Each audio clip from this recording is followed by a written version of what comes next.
ਵਾਹਿਗੁਰੂ ਸਾਹਿਬ ਜੀ। ਸਤਨਾਮ ਸ੍ਰੀ ਵਾਹਿਗੁਰੂ ਸਾਹਿਬ ਜੀ। ਸਾਜਨ ਸੰਤ ਕਰੋ ਇਹੋ ਕਾਮ, ਆਨ ਤਿਆਗ ਜਪੋ ਹਰ ਨਾਮ।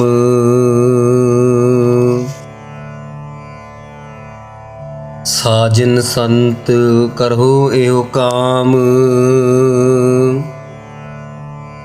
ਆਨ ਤਿਆਗ ਜਪੋ ਹਰ ਨਾਮ।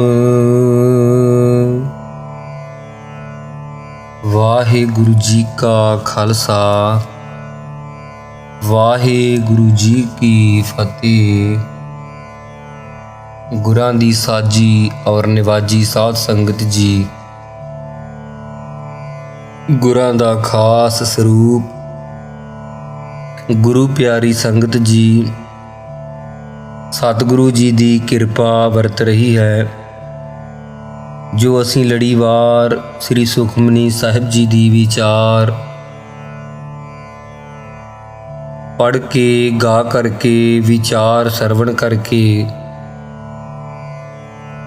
ਇਹ ਆਪਣਾ ਮਨੁੱਖਾ ਜੀਵਨ ਜਨਮ ਸਫਲਾ ਕਰ ਰਹੇ ਹਾਂ।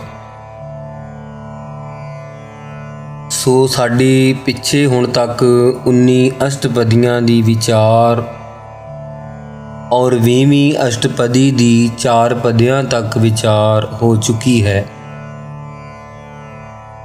ਬਾਕੀ ਦੇ ਜੋ 20ਵੀਂ ਪਦੀ ਦਾ 5ਵਾਂ ਪਦਾ ਹੈ ਔਰ 6ਵਾਂ ਪਦਾ, 7ਵਾਂ ਪਦਾ, 8ਵਾਂ ਪਦਾ, ਇਹਨਾਂ 4 ਪਦਿਆਂ ਦੀ ਵਿਚਾਰ ਸਾਡੀ ਸਤਿਗੁਰੂ ਕਿਰਪਾ ਕਰਨ ਅੱਜ ਅਸੀਂ ਸਤਿਗੁਰੂ ਦੀ ਰਹਿਮਤ ਸਦਕਾ ਕਰ ਪਾਵਾਂਗੇ। ਆਓ ਵਿਚਾਰ ਦੇ ਨਾਲ ਜੁੜਨ ਦਾ ਯਤਨ ਕਰੀਏ। ਸਾਜਨ ਸੰਤ ਕਰੋ ਇਹੋ ਕਾਮ, ਇਹ ਅਸੀਂ ਪੰਕਤੀਆਂ ਪੜ੍ਹੀਆਂ ਹਨ। ਇਹ ਸੱਜਣ ਪਿਆਰਿਓ ਅਤੇ ਇਹ ਸ਼ਾਂਤ ਆਤਮਕ ਪੁਰਖੋ, ਸਾਰਿਆਂ ਕੰਮਾਂ ਨੂੰ ਛੱਡ ਕੇ ਭਾਈ ਇੱਕ ਕੰਮ ਜ਼ਰੂਰ ਕਰੋ। ਸਤਿਗੁਰੂ ਜੀ ਕਿਹੜਾ ਹੈ ਉਹ ਕੰਮ? ਆਨ ਤਿਆਗ ਜਪੋ ਹਰ ਨਾਮ। ਸਤਿਗੁਰੂ ਫਰਮਾਉਂਦੇ ਭਾਈ ਆਨ, ਹੋਰ ਚੀਜ਼ਾਂ ਸਾਰੀਆਂ ਛੁੱਟ ਜਾਣ ਤਾਂ ਛੁੱਟ ਜਾਣ, ਕੋਈ ਪਰਵਾਹ ਨਹੀਂ ਕਰਨੀ। ਭਾਵੇਂ ਘਿਓ ਦੇ ਕੜੇ ਮੂਧੇ ਹੋ ਜਾਣ, ਕੋਈ ਪਰਵਾਹ ਨਾ ਕਰੋ। ਜਪੋ ਹਰ ਵੇਲੇ ਪਰਮੇਸ਼ਰ ਦੇ ਨਾਮ ਦਾ ਜਾਪ ਜ਼ਰੂਰ ਕਰੋ। ਹੋਰ ਕੰਮ ਸੁੱਤੇ ਹੋਏ ਹੋਣ ਜਿਹੜੇ ਤਾਂ ਹੋਣ, ਜਿਵੇਂ ਨਾਮਦੇਵ ਜੀ ਨੇ ਕਿਹਾ ਹੈ, ਹਾਥ ਪਾਓ ਕਰ ਕਾਮ ਸਭ ਚੀਤ ਨਿਰੰਜਨ ਨਾਲ। ਚਿੱਤ ਜੇ ਜੁੜਿਆ ਹੋਵੇ ਨਾ ਨਿਰੰਜਨ ਨਾਲ, ਫਿਰ ਹੱਥਾਂ ਪੈਰਾਂ ਨਾਲ ਕੰਮ ਵੀ ਭਾਵੇਂ ਸਾਰੇ ਕਰੀ ਜਾਓ, ਪਰ ਕੰਮਾਂ ਵਿੱਚ ਪੈ ਕੇ ਮਹਾਰਾਜ ਦਾ ਨਾਮ ਨਾ ਵਿਸਾਰੋ। ਹੋਰ ਸਾਰੀਆਂ ਗੱਲਾਂ ਨੂੰ ਛੱਡ ਕੇ ਭਾਈ ਇੱਕ ਪਰਮੇਸ਼ਰ ਦੇ ਨਾਮ ਦਾ ਜਾਪ ਕਰੋ। ਸਿਮਰ ਸਿਮਰ ਸਿਮਰ ਸੁਖ ਪਾਵੋ। ਉਹ ਸਿਮਰਨੇ ਜੋਗ ਜੋ ਵਾਹਿਗੁਰੂ ਹੈ, ਉਸ ਦਾ ਸਿਮਰਨ ਕਰੋ। ਉਸ ਨੂੰ ਮਨ ਕਰਕੇ, ਬਾਣੀ ਕਰਕੇ, ਸਰੀਰ ਕਰਕੇ ਸਿਮਰ ਕੇ ਭਾਈ ਸੁਖ ਨੂੰ ਪਾਉਣਾ ਕਰੋ। ਆਪ ਜਪੋ ਅਵਰਹਿ ਨਾਮ ਜਪਾਵੋ। ਆਪ ਵੀ ਭਾਈ ਜਪਿਆ ਕਰੋ। ਉਪਦੇਸ਼ ਦੇ ਕਰਕੇ ਲੋਕਾਂ ਦੇ ਗੁਰੂ ਬਣ ਕੇ ਚੇਲੇ ਬਣਾਈ ਜਾਓ, ਲੋਕਾਂ ਨੂੰ ਉਪਦੇਸ਼ ਦੇਈ ਜਾਓ। ਨਾਮ ਆਪ ਵੀ ਜਪੋ ਤੇ ਹੋਰਨਾਂ ਨੂੰ ਵੀ ਨਾਮ ਜਪਾਉਣਾ ਕਰੋ। ਜੋ ਗੁਰ ਕੇ ਸਿੱਖ ਮੇਰੇ ਭਾਈ ਜਾਣ ਕੇ, ਭਗਤ ਭਾਇ ਤਰੀਐ ਸੰਸਾਰ। ਇਸ ਪ੍ਰਕਾਰ ਪ੍ਰੇਮਾ ਭਗਤੀ ਕਰਕੇ ਜਿਵੇਂ ਮੱਖੀਆਂ ਸ਼ਹਿਦ ਨੂੰ ਪੈਦਾ ਕਰ ਲੈਂਦੀਆਂ, ਭਾਵੇਂ ਕਿੰਨਾ ਕੌੜਾ ਸੁਭਾਅ ਹੁੰਦਾ, ਅੱਕਾਂ ਦੇ ਫੁੱਲਾਂ ਵਿੱਚੋਂ ਵੀ, ਧਤੂਰੀ ਦੇ ਫੁੱਲਾਂ ਵਿੱਚੋਂ ਵੀ, ਗੁਲਾਬ ਦੇ ਫੁੱਲਾਂ ਵਿੱਚੋਂ ਵੀ, ਸਾਰਿਆਂ 'ਚੋਂ ਚੰਗਾ ਰਸ ਲਿਆਉਂਦੀਆਂ, ਪਰ ਉਹ ਜ਼ਹਿਰ ਨਹੀਂ ਵਿੱਚ ਪੈਦਾ ਕਰਦੀਆਂ। ਸ਼ਹਿਦ ਦੇ ਅੰਦਰ ਬਹੁਤ ਮਿਠਾਸ ਪੈਦਾ ਕਰ ਦਿੰਦੀਆਂ ਹਨ। ਇਸੇ ਪ੍ਰਕਾਰ ਸਾਰੀਆਂ ਸੰਗਤਾਂ ਜੁੜ ਕੇ ਭਾਈ ਮੱਖੀਆਂ ਦੀ ਨਿਆਈ ਆਪਣੇ ਕੁੜੱਤਣ ਵਾਲੇ ਸੁਭਾਅ ਮੇਟ ਕਰਕੇ ਸਾਰਿਆਂ ਵਿੱਚੋਂ ਗੁਣ ਗ੍ਰਹਿਣ ਕਰਕੇ ਇਹ ਮਹਾਰਾਜ ਦਾ ਪ੍ਰੇਮ ਰੂਪੀ ਸ਼ਹਿਦ ਪੈਦਾ ਕਰੀਏ। ਜੇ ਪ੍ਰੇਮਾ ਭਗਤੀ ਇਉਂ ਕਰੀਏ ਤਾਂ ਸੰਸਾਰ ਤੋਂ ਤਰ ਜਾਈਦਾ ਹੈ। ਬਿਨ ਭਗਤੀ ਤਨ ਹੋਸੀ ਸ਼ਾਰ, ਬਿਨਾ ਪਰਮੇਸ਼ਰ ਦੀ ਭਾਉ ਭਗਤੀ ਤੋਂ ਇਹ ਸਰੀਰ ਸਵਾਹ ਹੋ ਜਾਣਿਆ, ਅੰਤ ਨੂੰ ਖਾਕ ਹੋ ਜਾਣਗੇ। ਵਿਸ਼ਿਆਂ ਦੀਆਂ ਸੰਗਤਾਂ ਕਰਕੇ ਵਿਕਾਰੀਆਂ ਦੇ ਵੀ ਸਵਾਹ ਹੋਏ ਫੂਕ ਫਿਰਦੇ ਹਨ। ਸਰਬ ਕਲਿਆਣ ਸੂਖ ਨਿਧ ਨਾਮ। ਸਤਿਗੁਰੂ ਜੀ ਫਰਮਾਉਂਦੇ ਹਨ, ਸਾਰੀਆਂ ਕਲਿਆਣਾਂ ਜੇ ਮੁਕਤੀਆਂ ਚਾਹੁੰਦੇ ਹੋ, ਜੇ ਰਿੱਧੀਆਂ ਸਿੱਧੀਆਂ ਨਿਧੀਆਂ ਚਾਹੁੰਦੇ ਹੋ ਤਾਂ ਪਰਮੇਸ਼ਰ ਦਾ ਨਾਮ ਹੀ ਹੈ। ਨਾਮ ਕਰਕੇ ਸਾਰੀਆਂ ਮੁਕਤੀਆਂ ਸ਼ਲੋਕ ਸਮੀਪ ਸਰੂਪ ਸੰਯੁਗਤ ਪ੍ਰਾਪਤ ਹੁੰਦੀਆਂ ਹਨ। ਸਾਰੇ ਸੁੱਖ ਇੱਕ ਰਾਜੇ ਤੋਂ ਲੈ ਕੇ ਬ੍ਰਹਮਾ ਦੇ ਦਰਜੇ ਤੱਕ ਜਿੰਨੇ ਸੁੱਖ ਹੈ ਨਾ, ਸਭ ਨਾਮ ਕਰਕੇ ਪ੍ਰਾਪਤ ਹੁੰਦੇ ਹਨ। ਬੂੜਤ ਜਾਤ ਪਾਏ ਬਿਸਰਾਮ। ਜਿਹੜੇ ਲੋਕ ਸੰਸਾਰ ਸਮੁੰਦਰ ਵਿੱਚ ਡੁੱਬਦੇ ਹੀ ਜਾਂਦੇ, ਗੋਤੇ ਹੀ ਖਾਂਦੇ ਹਨ, ਜੇਤੇ ਯਤਨ ਕਰਤ ਤੇ ਡੂਬੇ, ਭਵ ਸਾਗਰ ਨਹੀਂ ਤਾਰੇ ਉਰੇ, ਉਹਨਾਂ ਦਾ ਜੀਵਨ ਵੀ ਵਿਸ਼ਰਾਮ ਪਾ ਲੈਂਦਾ ਹੈ, ਟਿਕਾ ਪਾ ਲੈਂਦਾ। ਉਹ ਡੁੱਬਣ ਤੋਂ ਰਹਿਤ ਹੋ ਜਾਂਦੇ ਹਨ, ਮੁਕਤ ਹੋ ਜਾਂਦੇ ਹਨ। ਸਗਲ ਦੁਖ ਕਾ ਹੋਵਤ ਨਾਸ। ਭਾਈ ਜਿਨ੍ਹਾਂ ਨੂੰ ਸਾਰੇ ਹੀ ਦੁੱਖ ਚੰਬੜੇ ਆ ਨਾ, ਚਾਰ ਚਫੇਰੇ ਘੇਰਾ ਘੱਤਿਆ ਹੋਇਆ ਦੁੱਖਾਂ ਦਾ, ਇਹਨਾਂ ਸਾਰਿਆਂ ਦੁੱਖਾਂ ਦਾ ਇਸ ਪ੍ਰਕਾਰ ਨਾਸ਼ ਹੋ ਜਾਂਦਾ ਹੈ। ਨਾਨਕ ਨਾਮ ਜਪਹੁ ਗੁਣ ਤਾਸ। ਸਤਿਗੁਰੂ ਜੀ ਫਰਮਾਉਂਦੇ ਹਨ, ਸਤਿਗੁਰੂ ਸਾਹਿਬ ਜੀ ਕਹਿੰਦੇ, ਜਿਹੜਾ ਗੁਣਾਂ ਦਾ ਖਜ਼ਾਨਾ ਤਤ ਰੂਪ ਜੋ ਪਰਮੇਸ਼ਰ ਹੈ ਨਾ, ਉਸ ਦਾ ਅੰਮ੍ਰਿਤ ਨਾਮ ਜਪਣਾ ਕਰੋ ਗੁਰਮਤਿ ਦੁਆਰਾ। ਉਪਜੀ ਪ੍ਰੀਤ ਪ੍ਰੇਮ ਰਸ ਚਾਉ। ਧੰਨ ਉਹ ਪੁਰਖ ਹੈ ਜਿਨ੍ਹਾਂ ਦੇ ਸਰੀਰ 'ਚ ਪ੍ਰੀਤ ਪੈਦਾ ਹੋਈ ਹੈ ਅਤੇ ਜਿਨ੍ਹਾਂ ਦੇ ਮਨ ਵਿੱਚ ਪ੍ਰੇਮ ਹੈ। ਉਹਨਾਂ ਨੂੰ ਮਹਾਰਾਜ ਸਾਹਿਬ ਸੱਚੇ ਪਾਤਸ਼ਾਹ ਜਿਨ੍ਹਾਂ ਨੂੰ ਸਰੀਰ 'ਚ ਪ੍ਰੀਤੀ ਪੈਦਾ ਹੋਈ ਹੈ, ਜਿਨ੍ਹਾਂ ਨੂੰ ਬਾਣੀ ਵਿੱਚ ਕੀਰਤਨ ਗਾਉਣ 'ਚ ਪ੍ਰੇਮ ਹੈ, ਜਿਨ੍ਹਾਂ ਦੇ ਮਨ ਵਿੱਚ ਉਸ ਦੇ ਰਸ ਦਾ ਚਾਉ ਪੈਦਾ ਹੋ ਗਿਆ ਕਿ ਸਾਨੂੰ ਇਹ ਰਸ ਆਵੇ ਉਸ ਪਰਮੇਸ਼ਰ ਦਾ, ਜਿਨ੍ਹਾਂ ਦੇ ਦਰਸ਼ਨ ਕਰਨ ਦੀ ਨੇਤਰਾਂ 'ਚ ਪ੍ਰੀਤੀ ਪੈਦਾ ਹੋਈ ਹੈ, ਕੰਨਾਂ ਨਾਲ ਸੁਣਨ ਦਾ ਪ੍ਰੇਮ ਪੈਦਾ ਹੋਇਆ ਹੈ, ਰਸਨਾ ਕਰਕੇ ਮਹਾਰਾਜ ਦੇ ਗੁਣ ਗਾਉਣ ਦਾ ਪ੍ਰੇਮ ਪੈਦਾ ਹੋਇਆ, ਉਹਨਾਂ ਨੂੰ ਚਾਉ ਮਨ ਵਿੱਚ ਵੀ ਉਤਸ਼ਾਹ ਹੈ ਮਹਾਰਾਜ ਦੇ ਮਿਲਣ ਦਾ। ਉਹਨਾਂ ਨੂੰ ਪਰਮੇਸ਼ਰ ਦੀ ਪ੍ਰਾਪਤੀ ਹੋ ਜਾਂਦੀ ਹੈ। ਪਹਿਲਾਂ ਉਪਜੀ ਸੰਗਤ ਕਰਨ ਦੀ ਪ੍ਰੀਤੀ, ਫਿਰ ਮਹਾਰਾਜ ਦੇ ਗੁਣ ਸੁਣਨ ਦਾ ਪ੍ਰੇਮ ਰਸ ਪੈਦਾ ਹੋਇਆ ਅਤੇ ਫਿਰ ਵਾਹਿਗੁਰੂ ਦੇ ਮਿਲਣ ਦਾ ਚਾਉ ਉਤਸ਼ਾਹ ਪੈਦਾ ਹੋ ਗਿਆ। ਉਪਜੀ ਪ੍ਰੀਤ, ਜਿਨ੍ਹਾਂ ਦੀ ਸਤ ਸੰਗਤ ਨਾਲ ਪ੍ਰੀਤੀ ਪੈਦਾ ਹੋਈ ਹੈ, ਉਹਨਾਂ ਨੂੰ ਸੰਗਤ ਨਾਲ ਮਿਲ ਕੇ ਵਾਹਿਗੁਰੂ ਦਾ ਪ੍ਰੇਮ ਰਸ ਪ੍ਰਾਪਤ ਹੋਇਆ। ਜਿਨ੍ਹਾਂ ਦੇ ਅੰਦਰ ਪ੍ਰੇਮ ਰਸ ਹੈ, ਉਹਨਾਂ ਦੇ ਚਾਉ ਨੂੰ ਪੂਰਾ ਕਰਨ ਵਾਸਤੇ ਅੰਤਰਜਾਮੀ ਉਹਨਾਂ ਨੂੰ ਪ੍ਰਾਪਤ ਹੋ ਜਾਂਦਾ ਹੈ। ਮਨ ਤਨ ਅੰਤਰ ਇਹੀ ਸੁਆਉ। ਇਸ ਪ੍ਰਕਾਰ ਮਨ ਦੇ ਅੰਦਰ ਵੀ ਤਨ ਦੇ ਅੰਦਰ ਵੀ ਇਹੋ ਸੁਆਉ ਪ੍ਰਯੋਜਨ ਹੈ, ਪੂਰਾ ਲਾਭ ਉਹਨਾਂ ਨੇ ਪ੍ਰਾਪਤ ਕੀਤਾ ਹੈ। ਨੇਤਰਹੁ ਪੇਖ ਦਰਸ ਸੁਖ ਹੋਏ। ਸੱਚੇ ਪਾਤਸ਼ਾਹ ਦੇ ਇਹਨਾਂ ਨੇਤਰਾਂ ਨਾਲ ਸਾਧ ਸੰਗਤ ਦੇ ਦਰਸ਼ਨ ਕਰੀਏ ਤਾਂ ਸੁਖ ਦੀ ਪ੍ਰਾਪਤੀ ਹੁੰਦੀ ਹੈ। ਸਤਿਗੁਰਾਂ ਦੇ ਦਰਸ਼ਨ ਪ੍ਰਾਪਤ ਹੋਣ ਦੀਦਿਆਂ ਦੇ ਨਾਲ, ਦੀਦਨੇ ਦੀਦਾਰ ਸਾਹਿਬ ਕਛ ਨਹੀਂ ਇਸਕਾ ਮੋਲ। ਜਦੋਂ ਪ੍ਰੇਮ ਵਿੱਚ ਮਹਾਰਾਜ ਸਾਹਿਬ ਸਿੱਖ ਦੇ ਪ੍ਰੇਮ ਨੂੰ ਵੇਖ ਕਰਕੇ ਪ੍ਰਗਟ ਹੋ ਕੇ ਸਮਾਰਾ ਤੱਕ ਦਰਸ਼ਨ ਦਿੰਦੇ ਹਨ, ਬਖਸ਼ਦੇ ਹਨ, ਉਹ ਅੱਖਾਂ ਵੀ ਸਫਲੀਆਂ ਹਨ।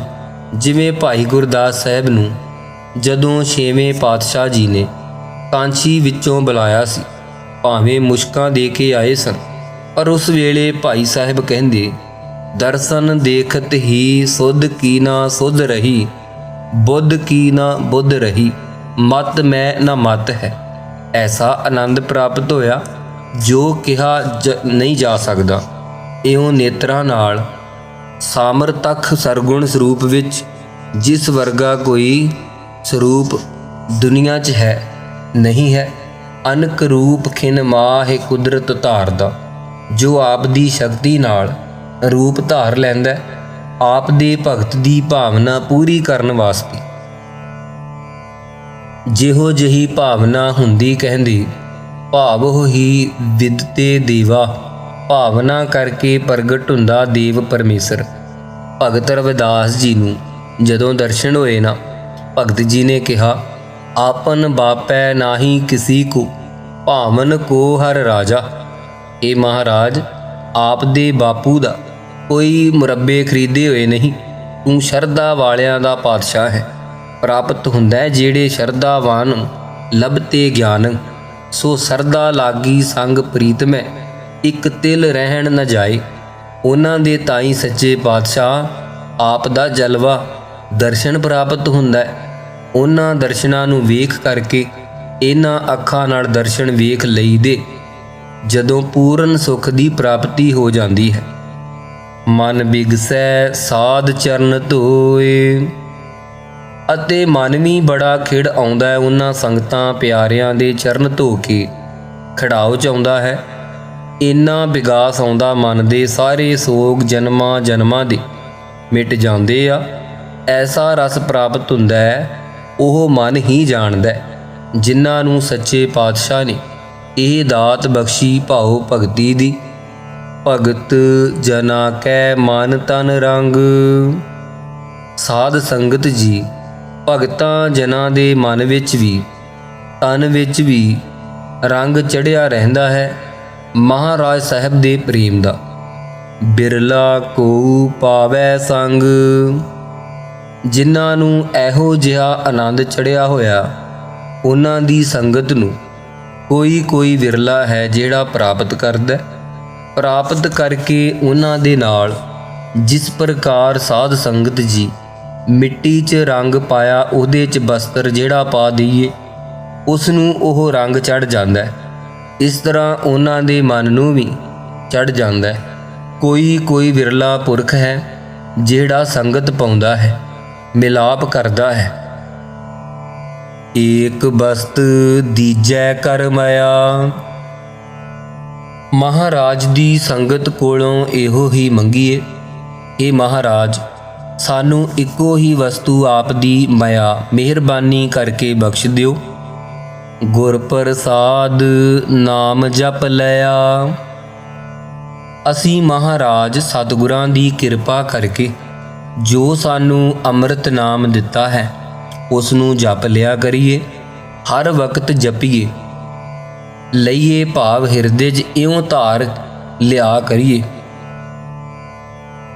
ਤਾਕੀ ਉਪਮਾ ਕਹੀ ਨ ਜਾਏ, ਜਿਨ੍ਹਾਂ ਨੇ ਗੁਰਾਂ ਦੀ ਕਿਰਪਾ ਨਾਲ ਨਾਮ ਜਪ ਲਿਆ ਤੇ ਮੰਗ ਲਿਆ ਹੈ, ਇੱਕ ਨਾਮ ਦੀ ਵਸਤੂ ਨੂੰ ਉਹਨਾਂ ਦੀ ਕੀਮਤ ਉਪਮਾ ਨਹੀਂ ਕਿਸੇ ਪ੍ਰਕਾਰ ਕਹੀ ਜਾ ਸਕਦੀ।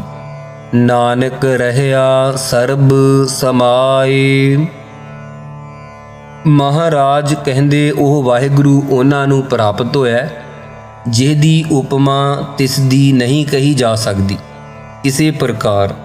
ਉਹ ਪਰਮੇਸ਼ਰ ਹੈ ਕਿੱਥੇ ਜੀ, ਇੱਕ ਦੇਸੀ ਹੈ ਕਹਿੰਦੇ। ਨਾਨਕ ਰਹਿਆ ਸਰਬ ਸਮਾਏ, ਸਾਰੇ ਹੀ ਸਮਾ ਰਿਹਾ ਹੈ, ਉਹ ਇੱਕ ਦੇਸ਼ ਦਾ ਨਹੀਂ ਹੈ ਕਿ ਸਰਬੱਤਰ ਦੇਸੈ ਕਿ ਸਰਬੱਤਰ ਭੇਸੈ।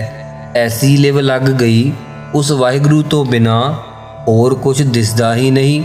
ਉਹਨਾਂ ਦੇ ਤਾਈ ਜੇਤਾ ਪੇਖਨ ਤੇਤਾ ਧਿਆਨ ਬਣ ਗਿਆ ਹੈ। ਪ੍ਰਭ ਬਖਸ਼ੰਦ ਦੀਨ ਦਇਆਲ, ਉਹ ਮੇਰਾ ਵਾਹਿਗੁਰੂ ਬਖਸ਼ਿਸ਼ਾਂ ਦੇ ਕਰਨ ਵਾਲਾ ਬਖਸ਼ਿੰਦ ਹੈ। ਅਤੇ ਗਰੀਬਾਂ 'ਤੇ ਦਇਆਲਤਾ ਕਰਨ ਵਾਲਾ ਹੈ। ਭਗਤ ਵਸ਼ਲ ਸਦਾ ਕਿਰਪਾਲ, ਉਹ ਤਾਂ ਭਗਤਾਂ ਦਾ ਵਸ਼ਲ ਪਿਆਰਾ ਹੈ, ਬਸ ਪਿਆਰ ਕਰਦਾ ਹੈ ਆਪਣੇ ਭਗਤਾਂ ਦੇ ਨਾਲ। ਜਿਵੇਂ ਗਊਆਂ ਛੋਟੇ ਬੱਚਿਆਂ ਦੇ ਮਗਰ ਮਗਰ ਤੁਰੀਆਂ ਫਿਰਦੀਆਂ, ਇਸ ਪ੍ਰਕਾਰ ਭਗਤਾਂ ਨਾਲ ਪਿਆਰ ਕਰਦਾ ਹੈ। ਭਗਤ ਵਸ਼ਲ ਅਤੇ ਸਦਾ ਕਿਰਪਾਲੂ, ਕਿਰਪਾ ਦਾ ਘਰ ਹੈ ਉਹ ਪਰਮੇਸ਼ਰ। ਅਨਾਥ ਨਾਥ ਗੋਬਿੰਦ ਗੋਪਾਲ, ਅਤੇ ਜਿਨ੍ਹਾਂ ਅਨਾਥਾਂ ਗਰੀਬਾਂ ਦਾ ਕੋਈ ਵੀ ਸਵਾਮੀ ਨਹੀਂ ਬਣਦਾ ਨਾ, ਉਹਨਾਂ ਦਾ ਨਾਥ ਹੈ, ਉਹਨਾਂ ਦਾ ਸਵਾਮੀ ਹੈ। ਅਤੇ ਪ੍ਰਿਥਵੀ ਦੀ ਰੱਖਿਆ ਕਰਨ ਵਾਲਾ ਅਤੇ ਪਾਲਣਾ ਕਰਨ ਵਾਲਾ ਹੈ। ਸਰਬ ਘਟਾ ਕਰਤ ਪ੍ਰਤਪਾਲ। ਭਾਈ ਕਹਿੰਦੇ ਸਰਬ ਘਟਾ, ਉਹ ਸਾਰਿਆਂ ਘਟਾਂ ਸਰੀਰਾਂ ਅੰਦਰ ਵੀ ਵਿਆਪਕ ਹੈ ਤੇ ਸਾਰਿਆਂ ਸਰੀਰਾਂ ਦੀ ਪ੍ਰਤਪਾਲਣਾ ਵੀ ਆਪ ਹੀ ਕਰਦਾ ਹੈ। ਆਦ ਪੁਰਖ ਕਾਰਣ ਕਰਤਾਰ, ਉਹ ਸਾਰੇ ਜਗਤ ਦੇ ਆਦ ਵਿੱਚ ਹੈ ਅਤੇ ਸਾਰਿਆਂ 'ਚ ਪੂਰਨ ਹੈ।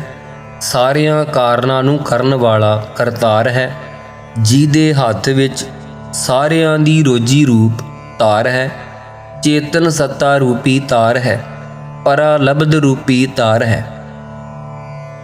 ਭਗਤ ਜਨਾ ਕੇ ਪ੍ਰਾਨ ਆਧਾਰ, ਉਹ ਤਾਂ ਭਗਤਾਂ ਜਨਾਂ ਦੇ ਪ੍ਰਾਣਾਂ ਦਾ ਆਸਰਾ ਰੂਪ ਹੈ। ਐਸਾ ਪਿਆਰਾ ਪਰਮੇਸ਼ਰ ਹੈ, ਜੋ ਜੋ ਜਪੈ ਸੋ ਹੋਏ ਪੁਨੀਤ। ਭਾਈ ਜਿਹੜਾ ਜਿਹੜਾ ਉਸ ਵਾਹਿਗੁਰੂ ਦਾ ਜਾਪ ਕਰੇਗਾ, ਉਹੀ ਆਪ ਦੇ ਪਾਪਾਂ ਤੋਂ ਰਹਿਤ ਹੋ ਕੇ ਪਵਿੱਤਰ ਜੀਵਨ ਵਾਲਾ ਬਣ ਜਾਏਗਾ।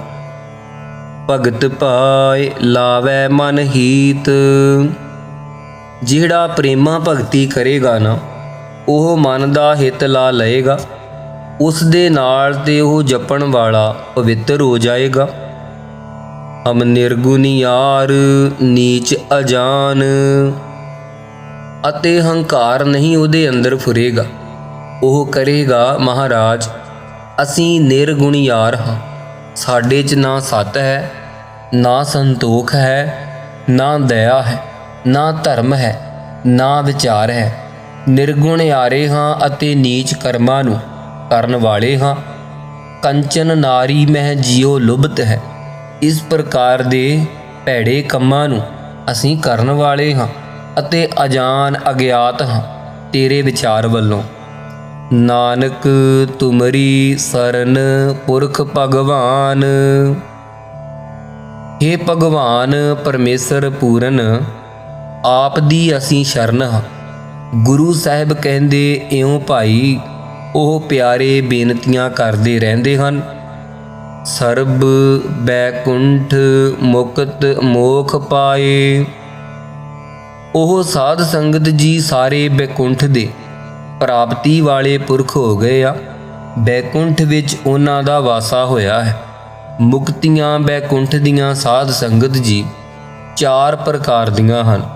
ਇੱਕ ਤਾਂ ਸਲੋਕ, ਉਸ ਲੋਕ 'ਚ ਪ੍ਰਾਪਤ ਹੋ ਜਾਣਾ। ਇੱਕ ਸਮੀਪ, ਨਿਕਟਵਰਤੀ ਹੋ ਜਾਣਾ। ਇੱਕ ਸਰੂਪ, ਉਹ ਜਿਹਾ ਸਰੂਪ ਬਣ ਜਾਣਾ ਭਗਵਾਨ ਵਰਗਾ।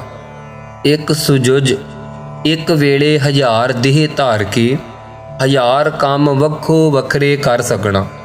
ਪਰ ਇੱਕ ਉਤਪਤੀ, ਇੱਕ ਪਾਲਣਾ, ਇੱਕ ਲੈਤਾ ਆਪ ਦੇ ਅਧੀਨ ਰੱਖੀ ਹੈ ਪਰਮੇਸ਼ਰ ਨੇ। ਇਹ ਨਾ ਕਰ ਸਕਣੀ, ਹੋਰ ਸਭ ਕੁਝ ਕਰ ਸਕਣਾ। ਇਸ ਪ੍ਰਕਾਰ ਦੀ ਸੁਜੁਜ ਮੁਕਤੀ ਹੈ। ਜਿਵੇਂ ਪਾਣੀ ਵਿੱਚ ਲੂਣ ਦਾ ਡਲਾ ਖੁਰ ਜਾਂਦਾ ਹੈ ਤੇ ਉਹ ਪਾਣੀ ਵਿੱਚ ਮਿਲ ਜਾਂਦਾ ਹੈ ਇੱਕ ਰੂਪ ਹੋ ਕੇ, ਪਰ ਜਦੋਂ ਮੂੰਹ ਨੂੰ ਪਾਣੀ ਲਾਈਏ ਉਦੋਂ ਲੂਣ ਦਾ ਸਵਾਦ ਆਉਂਦਾ ਹੈ, ਸਮਝੀਦਾ ਹੈ ਇਹਦੇ 'ਚ ਲੂਣ ਹੈ। ਇਉਂ ਸੁਜੁਜ ਮੁਕਤੀ ਵਾਲੇ ਉਤਪਤੀ ਪਾਲਣਾ ਲੈਤਾ ਨਹੀਂ ਕਰ ਸਕਦੇ, ਹੋਰ ਸ਼ਕਤੀਆਂ ਉਹਨਾਂ 'ਚ ਹੋ ਜਾਂਦੀਆਂ। ਇਹ 4 ਬੈਕੁੰਠ ਦੀਆਂ ਮੁਕਤੀਆਂ ਉਹਨਾਂ ਨੂੰ ਪ੍ਰਾਪਤ ਹੋ ਜਾਂਦੀਆਂ ਹਨ। ਫਿਰ ਬੈ ਨਾਮ ਹੈ ਦਵੈਤ ਦਾ, ਕੁੰਠ ਨਾਮ ਹੈ ਰੁਕਣ ਦਾ, ਜਿੱਥੇ ਚਿੱਤ ਇਕਾਗਰ ਹੋ ਜਾਂਦਾ ਹੈ, ਦਵੈਤ ਰੁਕ ਜਾਂਦੀ ਹੈ। ਕੁੰਠਿਤ ਹੋ ਜਾਂਦਾ ਚਿੱਤ। ਉਥੇ ਮੁਕਤ ਮੋਖ ਮੁਕਤੀਆਂ ਵਿੱਚੋਂ ਮੁੱਖ ਕੈਵਲਿਆ ਮੁਕਤੀ ਹੈ। ਕੈਵਲਿਆ ਮੁਕਤੀ ਜਿਉ ਜਲ ਮਹਿ ਜਲ ਆਏ ਖਟਾਨਾ, ਤਿਉ ਜੋਤੀ ਸੰਗ ਜੋਤ ਸਮਾਨਾ। ਉਸ ਮੋਖ ਨੂੰ ਉਹ ਪੁਰਖ ਪਾ ਲੈਂਦੇ ਹਨ। ਏਕ ਨਿਮਖ ਹਰਿ ਕੇ ਗੁਣ ਗਾਏ। ਇਹ ਕਿੱਥੋਂ ਦਾਤ ਮਿਲਦੀ ਹੈ?